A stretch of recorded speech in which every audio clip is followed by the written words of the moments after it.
Hello friends, let's today talk about spine fracture or vertebral fracture.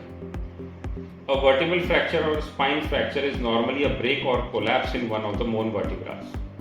Vertebrae are basically building blocks of our spine.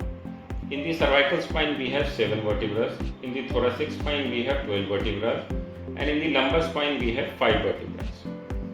Now this fracture could be a mild fracture like a simple compression crack, or it could be a severe injury like a burst fracture which is because of high energy trauma.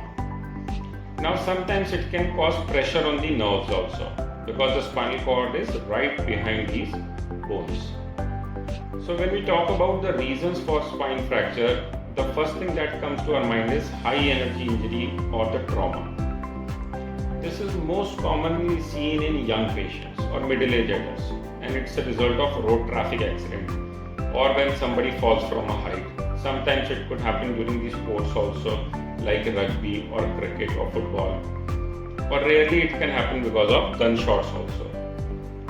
So these type of fractures are normally known as unstable fractures or burst fractures or high velocity fractures, where a fracture dislocation can also happen in the spine. Second most common reason for fracture is osteoporotic fracture. This normally happens in the elderly population with weak bones. There may not be any injury or there may not be any obvious history of fall. Sometimes even because of a minor bending or fall this can happen. And this is most commonly in the lower part of the spine, known as the lumbar spine or the thoracic spine. Third type of reason for spinal fracture is when the bone is already weak. It could be because of cancer, like multiple myeloma or renal cell carcinoma or hepatocellular carcinoma, or any cancer that has spread to the bony architecture of the spinal cord or the vertebra. Fourth common reason is because of infection, like infections like tuberculosis, which is most common in India. Sometimes there may not be any obvious reason why a fracture has happened. Sometimes it could be because of stress or fatigue, but this is normally seen in athletes or soldiers, which is because of the repeated overuse or load bearing. Now when we talk about the symptoms of spine fracture, it can vary depending on whether only the bone is involved or the nerve is also involved. When the bone is only involved, there is a sharp back pain, a severe back pain. Sometimes there may be a deformity also, which is known as lump or known as kyphosis in the medical language.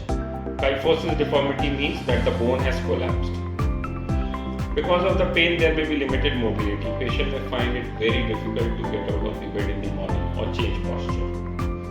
When the nerves at the back of the vertebra are getting compressed, then there might be neurological symptoms like tingling or numbness in the arms or in the legs. Sometimes the patient may even suffer from difficulty in passing motion or urine. So when such symptoms are there, your doctor will first of all ask for your history. What happened?